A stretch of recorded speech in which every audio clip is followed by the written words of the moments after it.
Hope everyone's doing well. Okay, so the chat box should just pop up. You guys will make sure you put your name in, and that way I can get your participation points. And I'm gonna go ahead and start my screen share while you guys are doing that.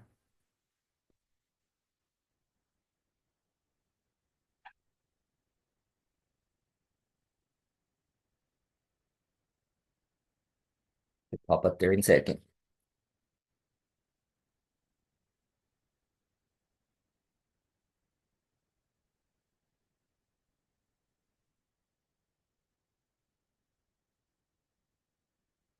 Network's slow. It's getting there. If you bear with me.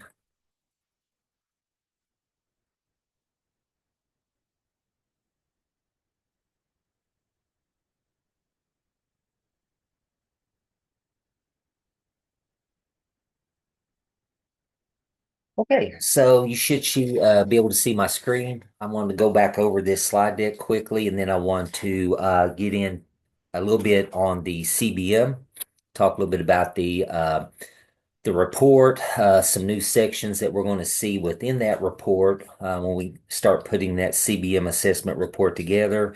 And then also wanted to start talking briefly about the mock IEP interview because next week is considered fall break for the university. So if you look at your syllabus, this is week 6.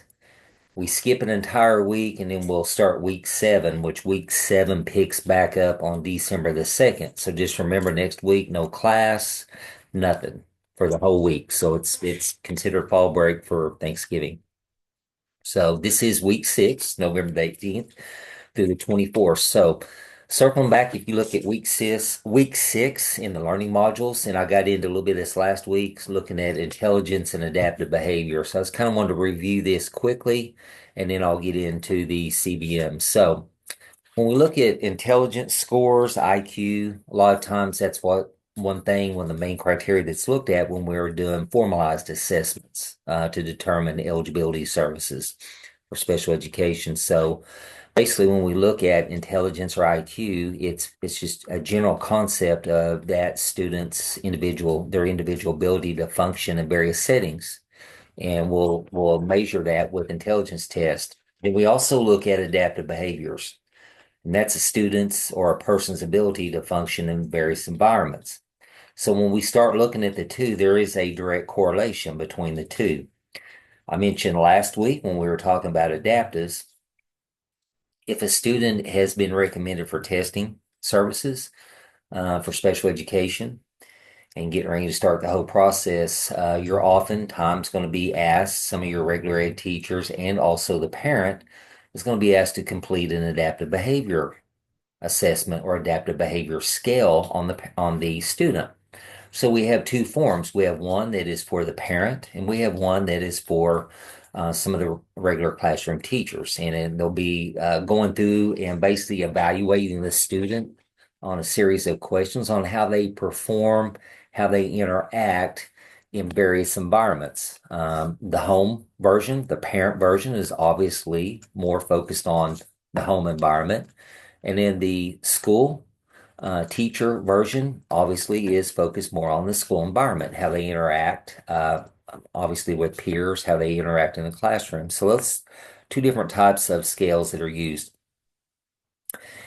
Here's basically the formula that is used for intelligence testing, IQ. So basically, we report this in a quotient, and usually it has the mean of 100. And so we take their mental age and we divide that by their chronological age, and then we multiply that by 100. And that gives us their IQ score. Okay, so depending on what assessment we're looking at, um, it's reported various ways. If you look at the WJ4, oftentimes it's listed as general intellectual ability.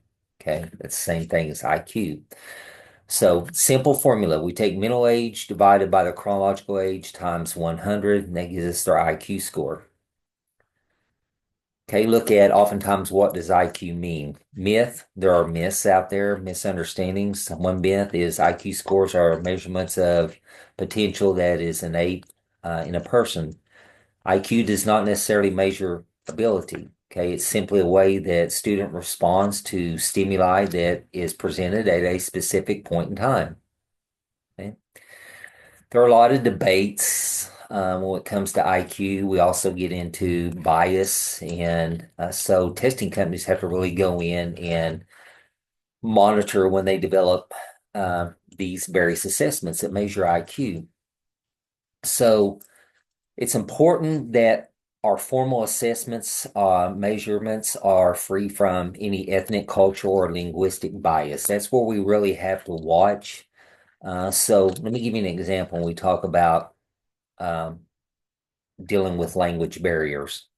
If you do not use an interpreter and you're getting ready to test a student, obviously it's going to have a drastic impact on their scores, right?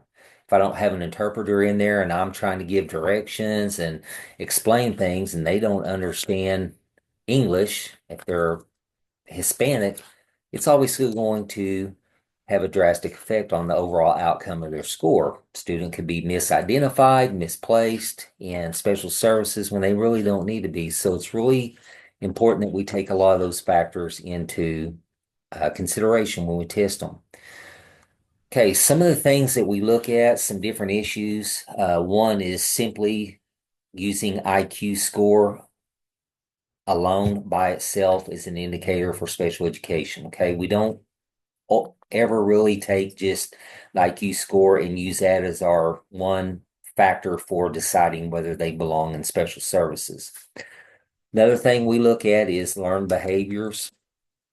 Okay, we have to look at the environment that they're coming from, and consider that as a primary factor as well. Another thing we look at is innate potential, and that's thought to be that student or individual's ability from birth. We have to also take into consideration environmental influences, the impact of the environment on the student's learning ability. The big question a lot of times is if you're in areas of high poverty, the poverty level, poverty itself, oftentimes is a factor, right? We know that when you have high impoverished areas, they lack a lot of educational resources. So a lot of theirs is simply lack to exposure to educational materials in the home because they simply just don't have the availability of that. Another thing we have to look at is acculturation, and basically it's the influence of one's culture on another culture. Okay, so that's something we have to look at.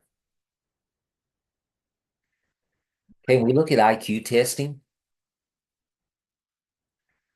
we have to take into consideration the test creation itself, how tests are created, and then also looking at bias.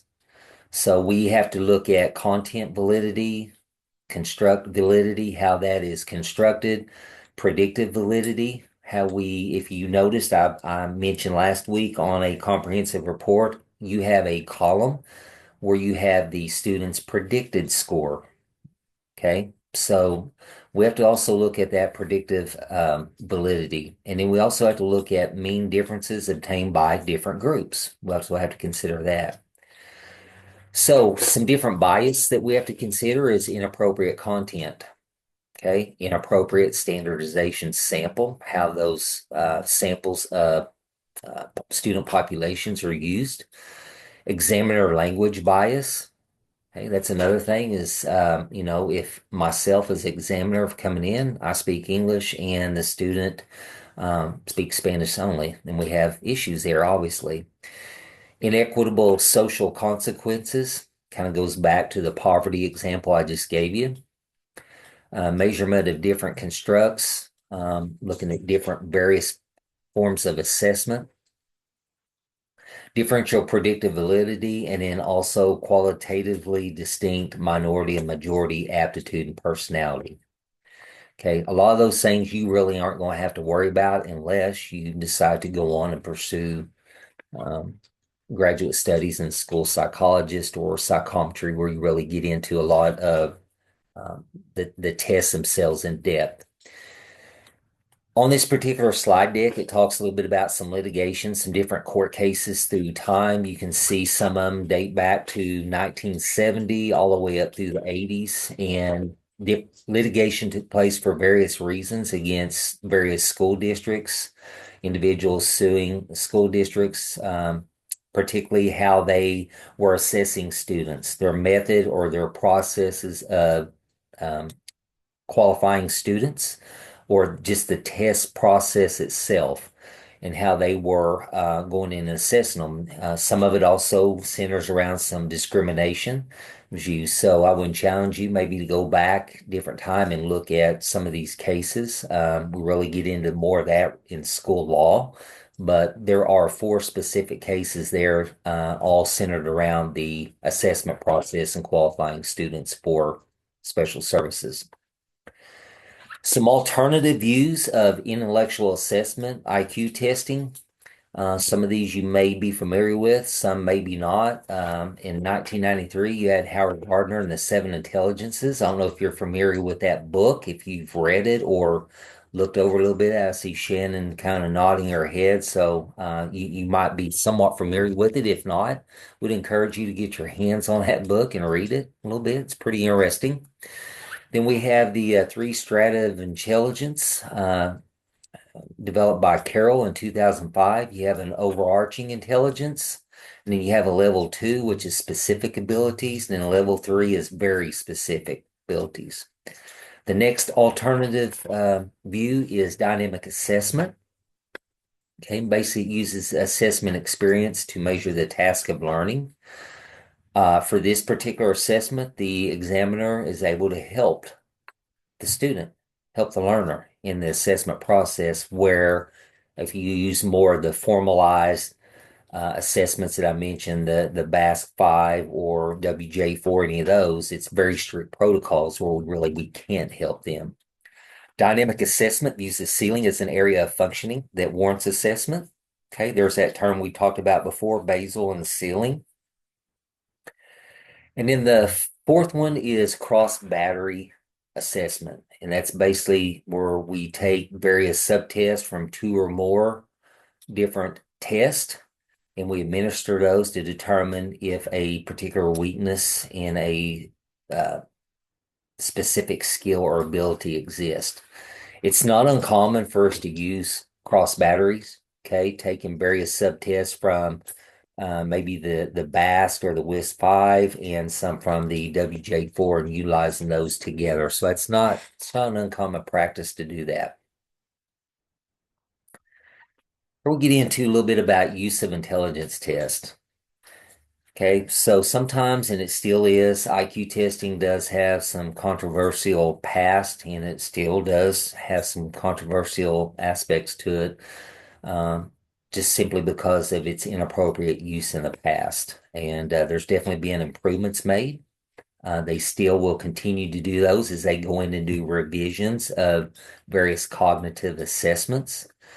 Uh, IQ testing is still probably going to remain part of the overall assessment process because of everything that's addressed in that IQ test or the cognitive that we give and how it correlates to overall school performance. Um, just want to make sure that it promotes fair and appropriate use of the test, that we're not going in and misusing those. And I feel like overall, it's pretty much by school psychologists and psychometrists, it is used for that purpose. Here is a list of appropriate guidelines. I won't sit here and go over and read each one of them to you, but a couple things we need to look at is basically the kind of two here in the middle I'm going to point out is intellectual assessment. IQ must be part of a multi-factored approach that's individualized to that child's characteristics and the referral problems that they're facing. So we want to make sure that we're using it for the appropriate purpose and that is appropriate for the child that we're testing. Okay, so it's very important to do that. Also, the second thing I'll point out off of this is procedures must be carefully matched to characteristics of the child or youth that it's being applied to. So, again, something you might want to go back and look at the slide deck on, review some of those. One of the most common IQ test intelligence scale that's given is the WISC-5, Wechsler Intelligence Scale for children. Okay, probably one of the most widely used one, and it assesses their global intellectual ability and processing. It does provide a full IQ and processing scores. And so on this one, the mean score is 100. That's the average. And then the standard deviation has a range of 15. Okay. Here are the areas that it focuses on: verbal comprehension, working memory index, perceptual reasoning, and processing speed. So those are the four categories. Each item listed under that will be a subtest. So again, that's probably one of the most commonly used IQ assessments, cognitive that's out there. Some other ones that are very popular, again, you may, sitting in a MEGS meeting when they go over the information, you may hear these mentioned, but the Kaufman Assessment Battery for Children, Stanford Binet 5 Intelligence Scale, and the Woodcock-Johnson 4 WJ4 Test of Cognitive Abilities, and then the Kaufman Brief Intelligence Test. If any of you use that testing lab video for your norm reference, and I shared a comprehensive report, you'll see uh, one of the tests was the cognitive, and it provided the IQ score on that. It's listed as general intellectual abilities. Okay, so that's the one that I used on that. And for those of you who used the video, you got to see a little bit about how in depth some of those reports look. There are some nonverbal intelligence tests. To kind of review these briefly, you have the differential ability scale, universal nonverbal intelligence, comprehensive test of nonverbal intelligence, test of nonverbal intelligence, and then the Wechsler nonverbal scale. Those are some that are nonverbal that are used. Okay, assessing adaptive behaviors. This is when we go in and we look at some of their backgrounds, things that are going on in their environment. As we take that into consideration, looking at those factors, because a lot of times environment does have an influence on it. We have found, and I mentioned this at the beginning, that there is a correlation between the adaptive scales and their IQ.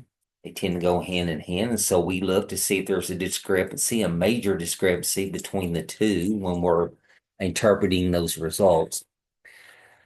So there's a note on here. It says a student who functions within the sub-average range of intelligence is measured on the IQ or the cognitive, but who exhibits age-appropriate behaviors outside of the classroom should not be placed in a setting designed for students with MR. Now that term is used for intellectual disabilities. Okay. So again, we look at discrepancies between the two, and that is a factor that we take into consideration when we are determining placement and the proper category. Also, adaptive behavior skills are designed to be answered by the person that's familiar with them in that setting. Now, one thing that we get into is when those come back, sometimes we see a big discrepancy from what mom and dad, how they rate the student, and how the regular education classroom teachers see them. Okay, so that's not uncommon sometimes for that to happen. A lot of times you will see that they correlate and the scores kind of match up. So a lot of times the teacher and the parent see things pretty close, but there are those instances where maybe the parent's having a hard time realizing or accepting the fact that their child is struggling or their child has some severe academic gaps, and they tend not to rate them accurately. I'll just say that. So, and those scores show when you see them. So, should be pretty close, depending on the home rating and the school rating. Here it lists some different research, some information on adaptive behaviors.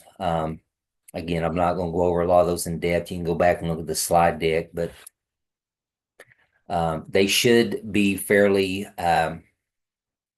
stable between the two and pretty accurate between home and school. Oftentimes, again, I mentioned this a while ago, if you see a large discrepancy it tends to be coming from the home side because they're just not wanting to accept that fact. Okay. Kate, what all is considered in that adaptive behaviors? So we look, Just a real quick question. yeah, Is the IQ is the IQ test? I know it's part of everything, but it's not just strictly the IQ test that determines placement. no, it's not.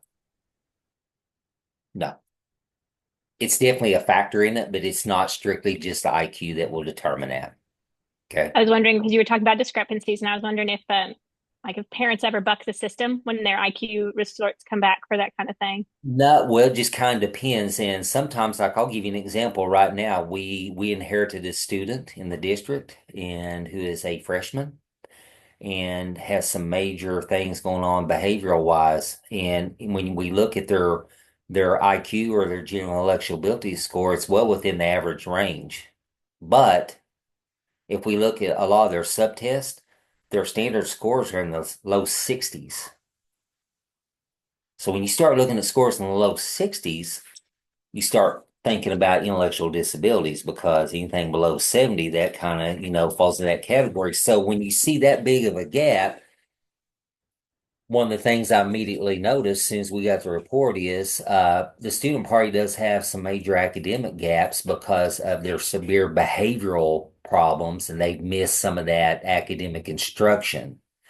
And so when we really dug into it and looked at that, that's what was causing a lot of those discrepancies. So that student, was not categorized as ID. So okay, so again, you got to look at a lot of different things on that.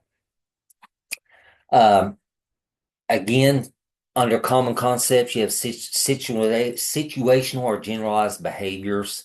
Also, definitions and measurement were based on their age, the culture, the different situations that they're in.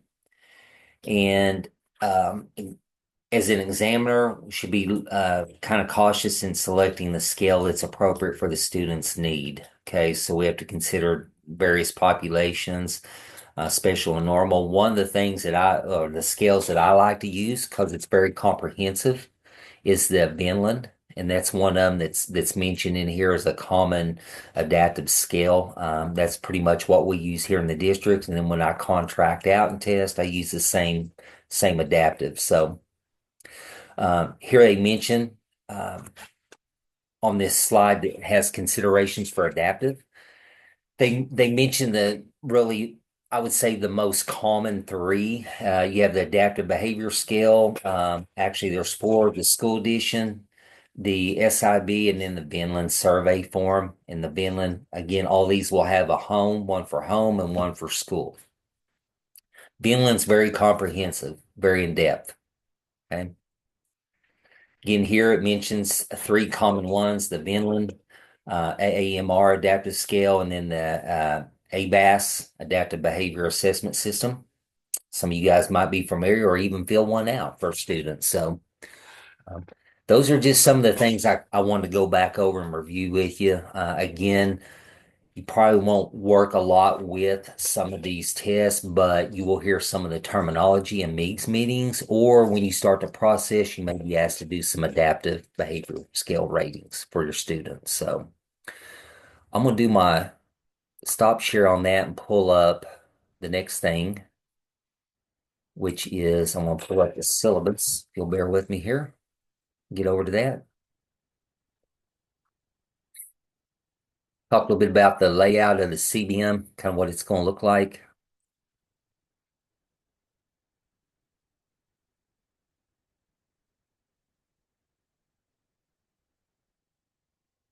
Oh, trying to pull over. So what's said in the process is changing over. I'm just going to kind of go ahead and talk for a minute. So when we're going to look at the CBM, and you should be able to see it here in just a second. There's going to be two new sections that I mentioned, and it's going to be the probe and intervention section and also the reflection section. Can everyone see I'm looking at the course syllabus, and I scroll down to kind of the rubric um, for the CBM? So again, the beginning, you're going to have your identifying information. And so this section is kind of combined with background information, identifying information. So you'll see you're going to name your probe, the dates that it was administered, a little bit about the purpose, why you selected that probe. Again, using the background information of the student, teacher observation, and family information. If you're using the same student, you can just copy and paste it and drop it over there. You don't have to redo it. Section, one of them here is probe and intervention. So in this section, we're asking you to name and describe the probe that you're going to use or the assessment. Discuss the rationale for that specific probe. Describe the quantity and frequency of the probe use. Okay, so we're asking you to get 5 to 6 data points. Name and describe an intervention that was used. Okay, so this will show on when you go to put your data points on the chart and graph. If you have a sudden dip or drop in one of your data point scores, this is where the intervention will need to be implemented. So you would talk a little bit about the intervention that's used. Discuss a little bit about the rationale for that intervention. Then, if you have to modify it, so let's say you implemented an intervention, use the intervention, and you come back and give the probe again, and their score drops again or stays low and you need to modify that intervention, you would talk about it at this point. If none, just simply state intervention was implemented, student score started scoring, their scores improved, and no modification if you didn't have to modify it. Okay. I have a quick question. Yeah, go ahead. Um, for the intervention, if we wrote a like a lesson plan lesson, can we use that Mhm. for the intervention? You can. Like, so say what I'm doing is written expression, specifically like a paragraph corrections that it has like spelling, grammar, punctuation, verb tense, things like that. Yes, If I give the lesson that I got, then after that, that'd be where that line is that's where that that you'll line see. is. And Yes, then we'd see where if he progressed up, down, whatever. correct. Okay. Yes, exactly. Okay. Okay. Next section is nothing new. Test results and interpretation. You've done this for the informal and you've done it for the norm reference, right? So basically, you're going to present your raw data, tables, charts, and graphs. This is where it changes slightly. Okay. So it's asking you to provide a graph using your data to show your data points. And so you want to be able to show your baseline. Then you would put a line in for your intervention where it's going to take place. And then you're going to put an aim line in that graph, okay, indicating the trajectory that you're for the remainder of the data points that you're going to plot. Okay. I'm going to show you an example where one's at, kind of what it looks like here in just a second. Okay. Okay. Then when you're explaining that, just make sure you refer to those table charts and graphs. Support any of your conclusions with data from the CBM. Okay. Highlight strengths, identify as you identified. Recommendation and conclusion section. You've already been doing this, so it's nothing new. Okay. Just basically going to highlight some instructional planning, any recommendations, any change grade level material, anything like that, and just kind of provide a little brief summary of the overall performance. The second new section, okay, the first one was probe and intervention section. It's a reflection section. Okay. So within this, you would explain at least 3 things that you learned about the CBM that you administered. It's just 3 things that you learned during in this process. Okay. Also, in this reflection paragraph or section, you would discuss if you would use CBM probes again and why. Okay. This is where I don't think you would use it again. Just simply state why. It's not going to cause you to get dinged on points or anything like that. Just this is you reflecting. Okay. Whether you would use it again. Okay. And then just use support your stance on why you would or why you wouldn't, using at least 2 pieces of data. Okay. Then the last part, you think yourself based on your experience, what you feel like are 2 strengths and at least 2 weaknesses of using CBMs. Okay. Again, it's Shannon, it's how you feel. There's no right or wrong answer on that. It's just simply how you feel based on your experience of using them. Okay. So the 2 new sections are the probe and intervention and reflection section in the assessment report. It's just for this assignment only. You didn't have to use those 2 sections on the previous 2. Okay. Now, and also one other thing I don't want to forget, You'll use the data off of this and then use that lesson plan template that you've been using the previous two reports and just develop a lesson plan using your CBM assessment data. Okay, the data you collected, some of the weaknesses or areas you felt like the student needed to improve on. Okay, so make sure you include your assessment report, lesson plan, and parent permission form. Okay, while I still have the syllabus pulled up, I'm going to scroll down and I want to show you some things to kind of think about looking ahead on the mock IEP. Just to kind of have it in the back of your mind what an example of that chart looks like on your data points and the aim line and the baseline. Okay. But just kind of, and I will go over it quickly with you. Okay. The video itself, looking ahead, thinking ahead about this. Hey, you can overthink it real easily. All right. So you when collecting the data, simply you're just going to sit down and present it as if you were in an actual IEP meeting. Guys, you can do this at home. Pretend that there's a team there with you. Okay. If you will follow the points here in this section for video, if you will use that, okay. So the first thing is you're going to introduce the team members. You're going to actually, it's like, okay, I want to welcome you to Johnny Joe's IEP meeting. First, I want to introduce the team. We got Shannon Powell, who's the principal. You just kind of go around as if they're sitting there with you. And then state the purpose of the meeting. Okay, I wanted to sit down, call all of you together. I've been administering some various assessments, collecting data for Johnny Joe, and I wanted to share briefly on to go in and explain each assessment. I started off with three informal assessments in the areas of reading comprehension. Explain some of your results, and you'll do that for norm reference and in CBM. Talk a little bit about their level of performance and how they progressed, how you saw them progress maybe each time you administered those assessments. Okay. Going down here within that video, making sure that you present evidence of the student's performance using your tables, your graphs, and your charts that you created. Now back to you. This is where it kind of gets tricky, not necessarily tricky, but two ways you can do this. Okay. If you are challenged with technology and you don't feel comfortable using technology as far as doing a screen share to show your charts, as you're recording yourself, you can literally hold those charts up and refer to them just like this. Okay, I want to show you what it looks like in a visual representation. You can literally do it like that. Okay. If you feel comfortable with whatever platform you want to use for this mock IEP, you can do a screen share and already have your charts and graphs that you've created and presented to me. You can do a screen share and show them that way. Just like I'm doing on Zoom right now, I'm doing a screen share with this syllabus. You can do it that way. Either way is acceptable. Okay. You can do this, hold them up, or do the screen share. Okay. But just make sure you show and display one of the two to show your charts. Okay. You'll talk about in that meeting what you identify three areas that you feel like the student needs to improve on or build on, three weaknesses. Okay. You'll outline two short-term SMART goals. And when I talk about short-term on this, I always tell the students, hey, just consider that from this point in time where you're at to the end of the 9 weeks, the quarter, or in your instance, we're in November, into the semester would be a short-term goal. And in a long term would be looking ahead at the end of the school year.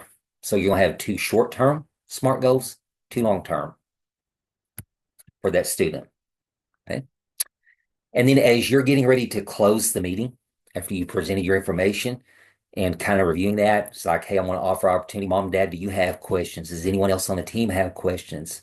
If not, in closing, a couple of things just like to share with you as parents, some things that you could help us here at school reach the goals that we've set for Johnny is if you sit down every night for 15 minutes dedicated to reading with your child, let them read a paragraph, you read a paragraph, model reading for them, ask a question. It could be something that simple.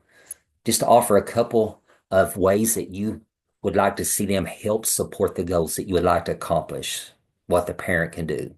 And then literally you're going to thank them for coming, attending the meeting. Okay. Now, you've already done a lot of the work. I always say this every time we get to this point. You've already been doing a lot of the work. You've been immersed in the data. You know it. You've been administering this. Okay. So the main thing really that we're looking for here, that I'm really looking for is you being able to confidently present the information and share it and and being able to explain the data you've collected and sharing that and presenting it. I always say too, another thing is I'm looking for the flow of the meeting. Um, as an administrator going in, I always say one of the most frustrating things is when you go in and this SPED teacher is not prepared and they're thumbing around and you can tell they're disorganized and kind of hem-hawing through it. And what I've always said is imagine how that parent feels if they're seeing that. They quickly lose confidence in you as a SPED teacher serving their child if that's what they're seeing when they come in, that you're not prepared. Okay. So we're just looking for the flow of the meeting and being able to present it in a confident manner. Okay. Now, one of the questions I always get, and I've even already had a question by email about a week ago, is like, hey, what's the required platform that I have to use for this video? Whatever platform you feel most comfortable with. I always suggest Zoom because most of you are used to using Zoom. Okay. You may feel more comfortable with Google Meet. That's fine. Either way. Um, but just make sure that you feel good about using that specific platform and just know once you start record, you might even want to print this off and just lay it in front of you on your key. But if you follow this right down through here, you're going to be fine. You'll do just fine on that video. Most of the videos usually run anywhere from 12 to 15 minutes from start to finish by the time you do your introduction till you get to the conclusion. Okay. I'm going to stop my screen share on that.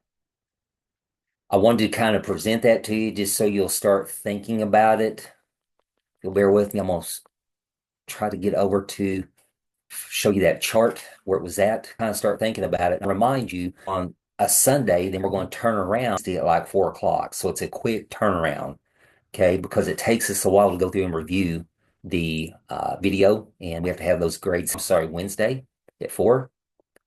And I'm almost to the document I want to get to show you.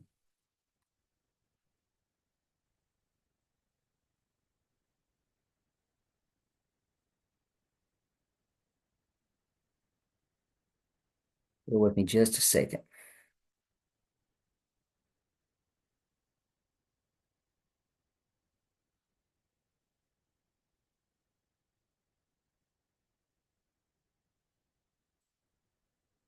Okay, this can be found and you'll go down to sample reports. It's pulling up and redo a screen share.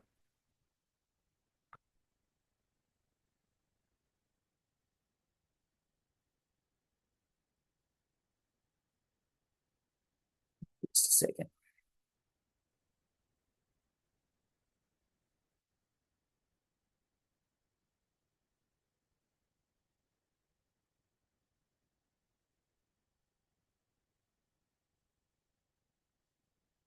Screen should pop up there any second.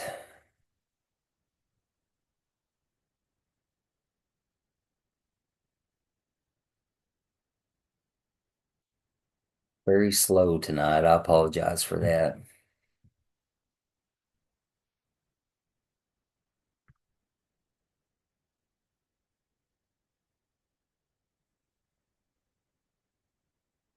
Not wanting to flip over.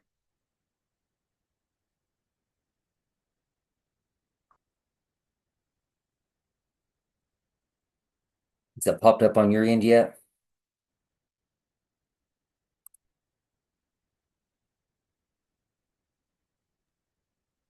While that's pulling up, I have a question. Okay, go ahead.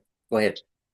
If we use the video for the norm referenced Mhm. portion of the test, can we use their scores that we already have? So like one of my kids to even be put in the program, one that I've been doing all my tests on, has a report from the school psych, but it was done before I came. So can I use that old data for the norm reference? Are you talking about for the norm reference? For this CBM paper that we're going to turn in, we're supposed to talk about his informal assessments, the CBMs that we did, and the norm reference report, but I used Right. your video and not. That's fine. So Yeah. what do I do for that portion? Yeah, you can on that portion. Yes. So go back and use his old report or whatever that the Yeah, you psych had. can. Yeah. Okay, thank you. Okay, I think it finally popped up. I apologize. I don't know why it was so slow. Can you see my screen now? Okay. So again, this is in the SPED 805 resources folder, and you'll go down to where it says sample reports. It'll expand, and you'll go down to CBM. So this is exactly what the chart will look like. So over here, you can see the various dates at the bottom that they administered the probe. Started on August the 28th, did know on the 29th, 30th. So they did the first 2 to 3 to establish a baseline. You can see their first one, students scored about a 32. Then we show about a 41, then it dropped. Okay, it dropped back down in the 30s, down around 38.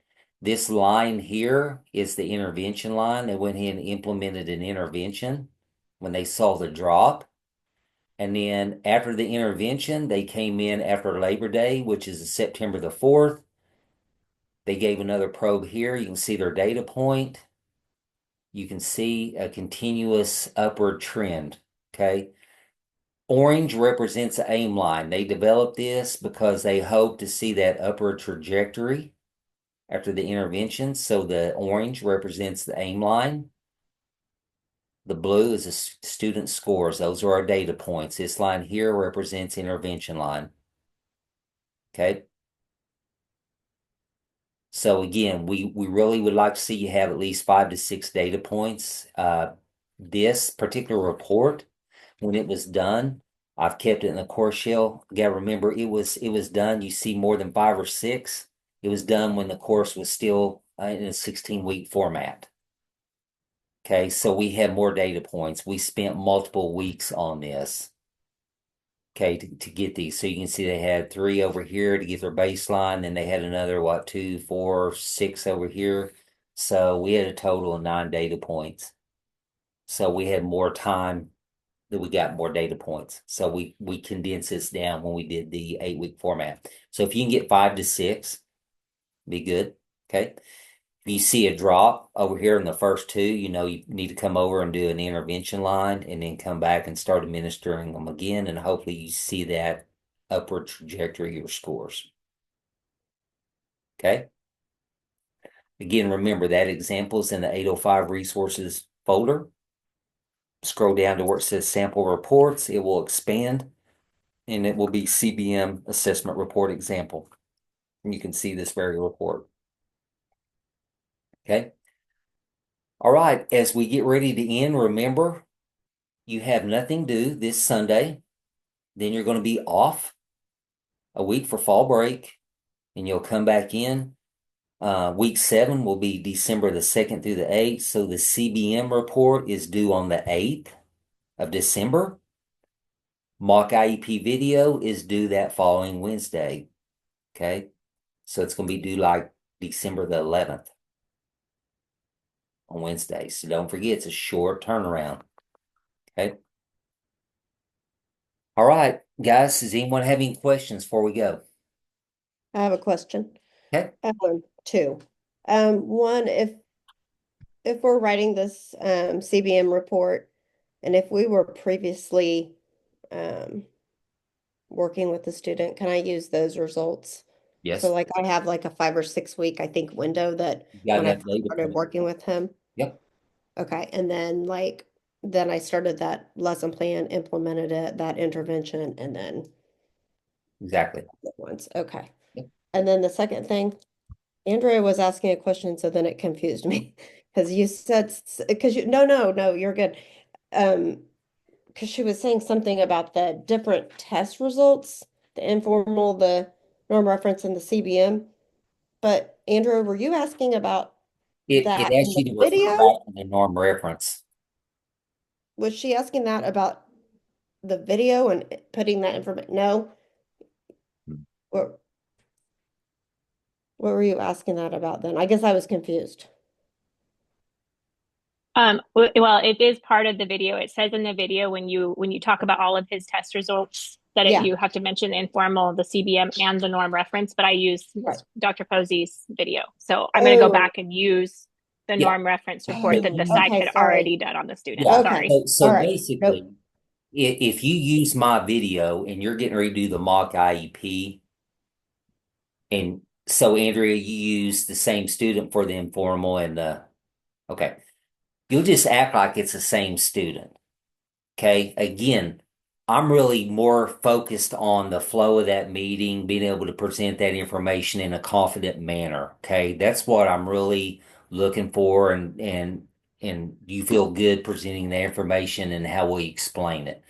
Okay, so I know some of you guys might use that video. If you did, that's fine. Okay, when you get to the IEP, you just pretend that you're your student. You don't even have to mention, oh well, I used the video and all that. You don't have to mention that. I'm already gonna know that because I've reviewed your paper.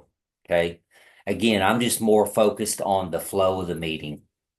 Okay. Does that clarify any confusion on that? Okay. Okay. Yeah. And I might have responded and confused you in my response when I Mm. was answering her question. So, okay, No, I think I was like listening, but I also was taking some notes and I okay, think I I got got you. We're confused. good. And then after this, I'm going to try to convert that and resend Okay, it to you and all see if right, that we'll try it. works. We'll Okay. work good. All right, Okay. thank you All right. guys. Have a happy Thanksgiving.